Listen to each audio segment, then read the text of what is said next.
Good morning, virtual learners. I am Mr. Jessie Licuanan of Wawangpulo National High School, your live streaming teacher for today, week 7 of quarter 4, Cookery 10.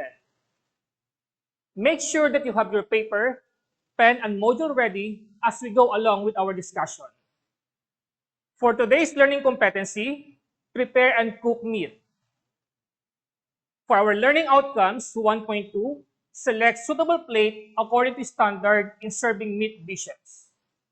1.3, present meat dishes hygienically and sequentially within required time frame.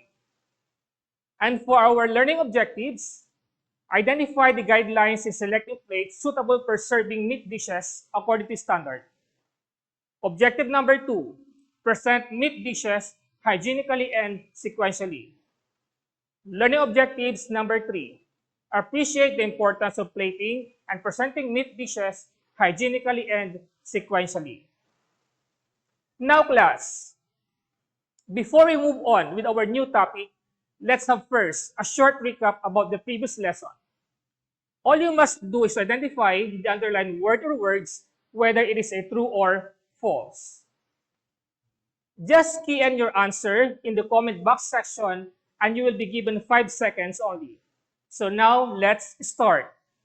For number 1, adding height to a dish can take it from ordinary to stunning. 5 seconds starts now.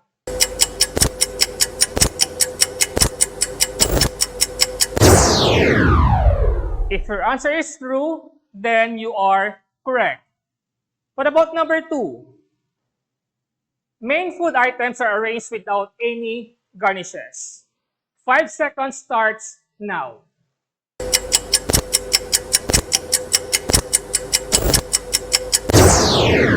If your answer is false, then you are correct. Main food items are arranged with any garnishes. What about number 3? Texture and shapes go hand in hand when it comes to how appetizing food looks on the plate. 5 seconds start now.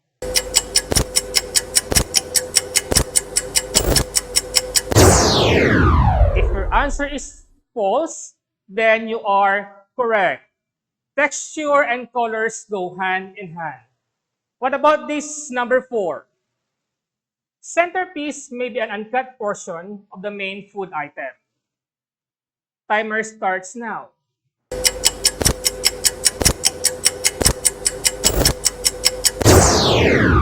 If your answer is true, again, you are correct. What about this one? Follow the rule of odds. 5 seconds. If your answer is true, again, you are correct. Very good, class. So before we proceed with our new lesson, let me check your understanding about the following statement to give you an idea of what are we going to discuss today. All you have to do is to rearrange the following jumbled letters to form a word using the given picture as a clue. So let's try the first picture. 5 seconds.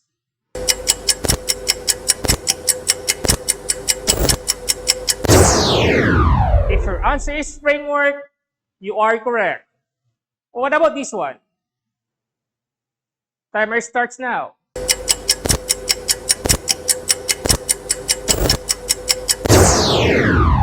If your answer is plates, again, you are correct. What about this one? 5 seconds.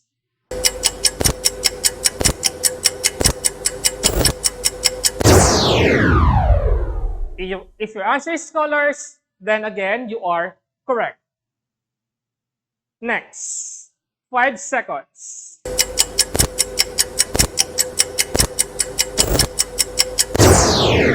If your answer is shades, then you've got the correct answer. What about the last one? Timer starts now.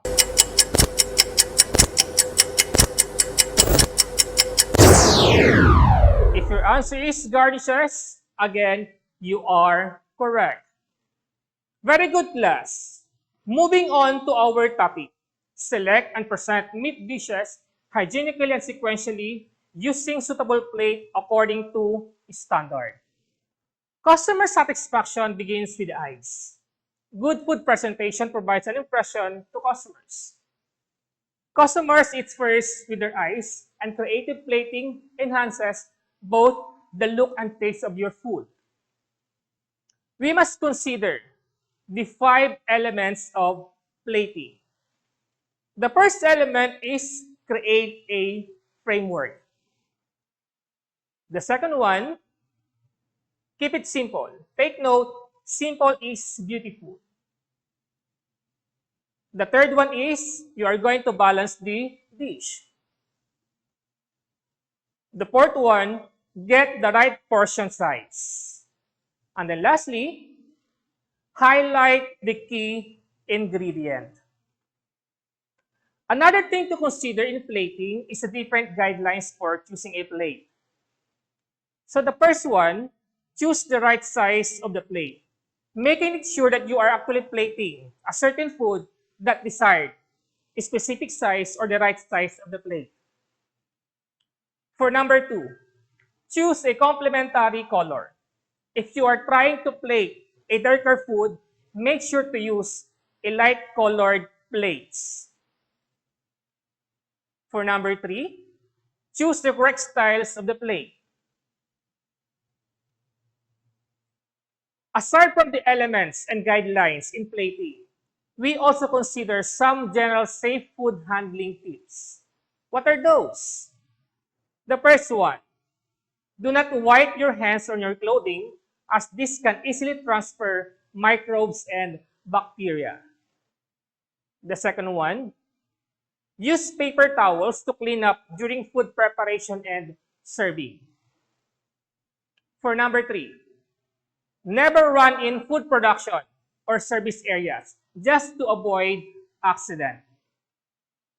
For number 4, try to have just one person serve food that is about to be eaten, just to avoid the wastage of food. For number 5, prepare pre-cooked frozen foods exactly as the instruction of the packaging state. Next, have foods ready not any longer than necessary before serving time. For number 7, prepare and cook only as much food as you intend to use. Again, just to avoid the food wastage. Number 8, wash and sanitize flatware or other utensils which fall to the floor, just to avoid the food contamination of bacteria and some other microorganisms. Number 9, do not taste foods with any utensils used either to mix or stir food. Use a separate or a single spoon to taste a certain food that you are actually preparing. Number 10, pick up and hold all tableware by the handles. For number 11, store tableware away from dust. But just make it sure that if you are going to store those tablewares, it is dried up after washing. Number 12, be careful when lifting lids from hot food to avoid burns. And then lastly, for number 13, turn handles of saucepans away from the front of the stove when cooking. Okay, class. We are already done discussing the 5 elements, guidelines, and safe food handling in plating. So, before you do an activity, I want you to watch a short video showing the elements and guidelines in plating.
After learning the elements, guidelines, and safe food handling in plating, what do you think, class, are the learning areas we can integrate with the lesson? Okay, you are correct.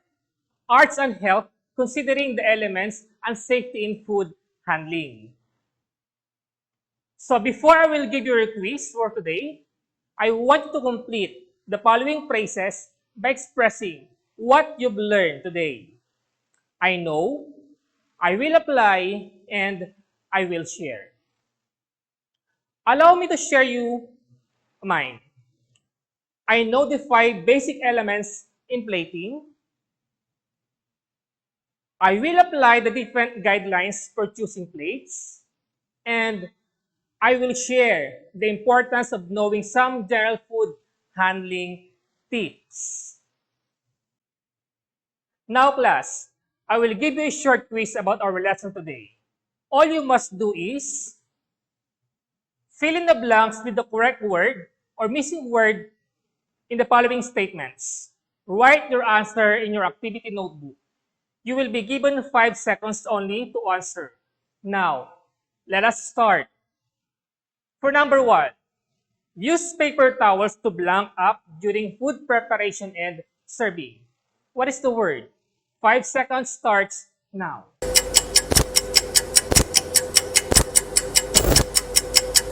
If your answer is clean, then you are correct. For number 2, change gloves, utensils, and blank when changing functions. Timer starts now.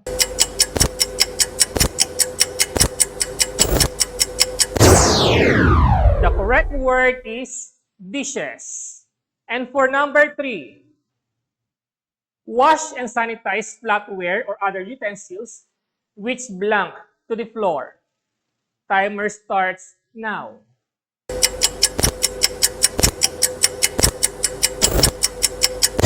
If your answer is full, then you are correct. Number 4, try to have just one person blank food that is about to be eaten. What is the word?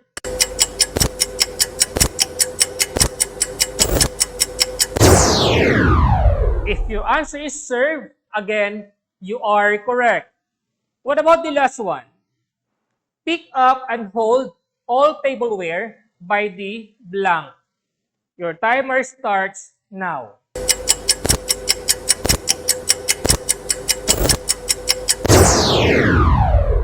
If your answer is handle, then you are correct. Well done, learners. You did a great job today. For some clarifications and concerns for today's topic, please don't hesitate to ask your TLE teacher during the follow-up discussion.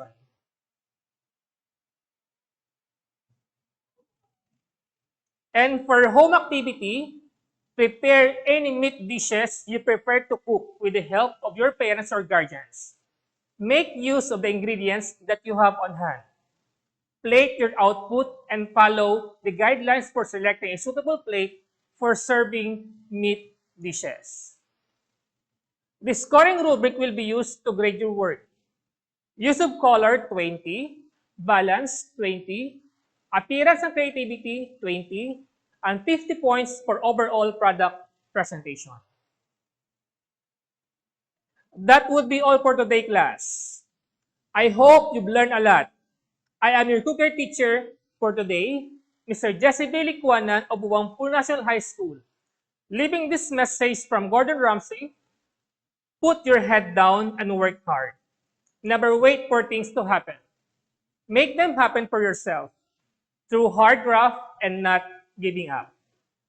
Thank you and God bless everyone.